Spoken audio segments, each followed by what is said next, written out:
السلام علیکم۔ Shakeel Awan journalist official YouTube channel میں آپ کو خوش آمدید کہتا ہوں۔ آج کبوتر بہت ساری اہم خبریں لایا۔ ابتدا کرتے ہیں کہ صدر مملکت عارف علوی پر آئین سے غداری کا مقدمہ قائم کرنے سے متعلق مشاورت میں تیزی آ گئی ہے۔ میرے کبوتر کا دعویٰ ہے، اس کی یہ خبر ہے کہ اس میں مسلم لیگ نون اور پیپلز پارٹی اور ایم کیو ایم سمیت دیگر سیاسی جماعتیں بھی اور آئینی ماہرین بھی سر جوڑ کر بیٹھ گئے ہیں۔ تاہم 29 کو اجلاس تو ہونا ہے، لیکن ان کو دو ایسے اقدامات جو آئین کے خلاف جاتے ہیں، اس میں اس وقت بھی حلف نہ لینا گورنمنٹ سے، اور جو اس وقت قائم ہوئی تھی شہباز شریف صاحب سے، اور پھر اسمبلی کے اجلاس سے متعلق بھی تھی، اور ابھی اسمبلی اجلاس ہے، تو ان کے خلاف ایک منظم طریقے سے ایک مقدمہ درج کرانے کی تیاریاں اپنے عروج پر ہیں۔ آج وزیر اعلیٰ پنجاب محترمہ مریم نواز صاحبہ بہت اچھے طریقے سے جو ابھی تک جو اقدامات کر رہی ہیں اس کی تعریف کی جانی چاہیے۔ انہوں نے آتے ہی 8 لاکھ اسلحہ لائسنس منسوخ کرنے کا کہا ہے، اور کہا ہے کہ آئندہ ان کو لائسنس ملیں گے جو عدالت کو کم کرے گی۔ پھر اس دوران ہی ایک پھر ایسا واقعہ بھی آ گیا سامنے کہ راولپنڈی کچہری میں، جہاں پر صرف اور صرف وکلا حضرات ہی مبرہ ہیں یا انہیں یہ چھوٹ حاصل ہے کہ وہ تلاشی کے بغیر کچہری کمپلیکس کے اندر جا سکتے ہیں۔ لیکن آج یہ پہلا نہیں، یہ کچھ درجنوں واقعات ہو چکے ہیں کہ پسٹل سے لیس ایک شخص اندر گیا، پورے پروسیس سے ہو کے گزرا گیا اندر، اور اس نے اپنے سابقہ بہنوئی کو پولیس ہتھکڑی میں، پولیس کی موجودگی میں فائر مار کے مار دیا۔ پولیس نے اگرچہ وہ گرفتار کر لیا اس کو، لیکن وہاں تک پہنچا کیسے وہ؟ اسلحہ لائسنس والی بات پھر مریم نواز کی ٹھیک ہے کہ لوگوں کے پاس اس قدر اسلحہ ہے، اس کو تو اب عدالت سے مشروط کرنے کا مقصد ہے کہ اب عام آدمی اپنی حفاظت کے لیے ڈنڈے پر ہی گزارا کرے گا، کیوں کہ عام آدمی کی رسائی پھر عدالتوں میں جا کے جواز بیان کرنے کی نہیں رہ جاتی۔ یہ کام حکومت کے پاس ہی رہنا چاہیے تھا، اور حکومت اپنا ایک پالیسی بناتی، کرائٹیریا بناتی، اور اس کے تحت یہ لائسنس جاری کرتی، تو یہ بہت اچھی بات تھی۔ لیکن عدالت تک لے جانے کا مقصد، عدالت نے اول تو کسی کی سننی نہیں، وکیل کی فیس الگ دو، ڈیٹ پر آپ پہنچو، خرچے کرو، اور اس کے بعد عدالت کو مطمئن کرنا کوئی عام بات ہے، اور وہ بھی ہمارے ملک کے عدالتی نظام میں۔ اچھا چلیں، کچہری والا واقعہ تو انتظامیہ کے بھی، اور اب اس میں یہ ہے کہ یہ درجنوں واقعات ہو چکے ہیں، تو اس پہ بھی تجویز ہماری یہ ہے کہ چاہے وہ وکیل ہو، کوئی بھی ہو، چاہے وہ جج ہی کیوں نہ ہو، انٹرنس پر سب کی تلاشی کو لازم قرار دے دیا جائے۔ لوگ قانون کو اپنے ہاتھ میں لے جائے۔ ایک اس کا دوسرا پہلو جس کو آپ نظر انداز نہیں کر سکتے کہ جب آپ کو انصاف نہیں ملے گا، یا انصاف اتنی تاخیر سے ملے گا کہ لوگ پھر انصاف کے حصول کے لیے خود ہی فیصلہ کرنا شروع کر دیتے ہیں، خود ہی اسلحہ اٹھا کے اپنا فیصلہ کرنا شروع کر دیتے ہیں۔ اس پہلو کو بھی نظر انداز نہیں کیا جانا چاہیے۔ اور اس پہلو پر ہی بات کرتے کرتے میں مسلم لیگ نون کو بھی یاد کروں گا کہ انہوں نے اپنے منشور میں یہ کہا تھا کہ کم سے کم 2 ماہ اور زیادہ سے زیادہ 1 سال تک ہر قسم کے مقدمے کا فیصلہ ہوگا۔ یہی پاکستان کی کامیابی کا راز ہے، اسی میں پوشیدہ ہے۔ اگر سال سے تاخیر ہوا تو پھر وہ کوئی انصاف نہیں رہتا، تو اس پر عمل درآمد کرنا انتہائی ضروری ہے۔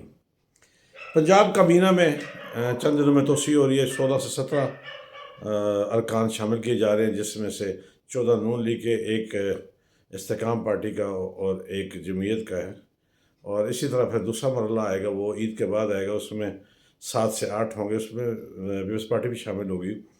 تو کابینہ کے اجلاس بھی اس وقت پہ شروع ہوں گے۔ ابھی تو فی الحال محترمہ صاحبہ جو مریم نواز صاحبہ ہیں وہ دوروں پر ہیں، اور وہ دورے بالکل ٹھیک ہیں، اچانک آپ بتائے بغیر جا رہی ہیں، اچھا کام کر رہی ہیں۔ آگے آنے والا ہے رمضان، اور رمضان مبارک کے دوران مہنگائی کا خاتمہ آپ کی اولین ترجیح ہونی چاہیے۔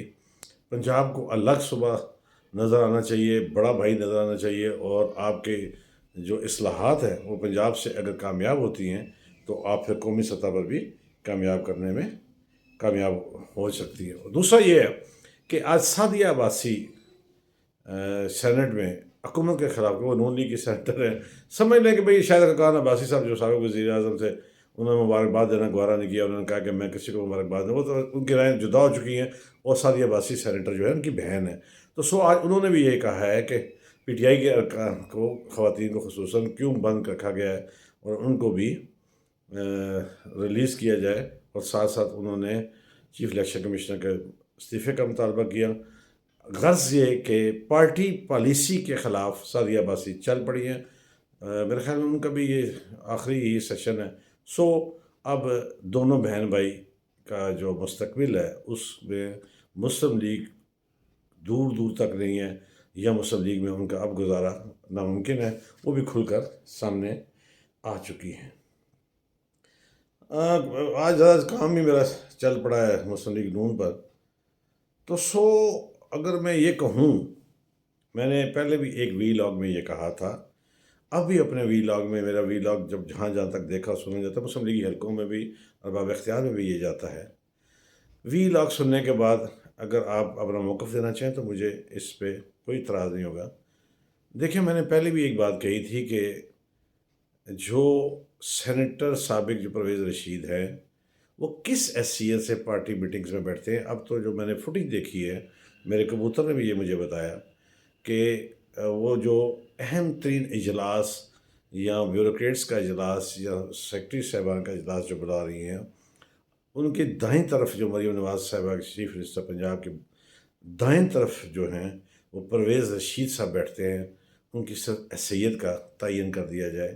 حیثیت کے تعین سے پہلے جو ان پر اخلاقی طور پر جو الزام لگا ہوا ہے، جب تک وہ کلیئر نہیں ہوتا، خدا را آپ اس طرح کی مثال مت قائم کریں کہ جن پر اخلاق کے حوالے سے کوئی الزام لگا ہوا ہے، جب تک وہ کلیئر نہ کریں اس وقت تک انہیں آپ ٹی وی پر اپنے دائیں بائیں نہ دکھائیں، نہ بٹھائیں۔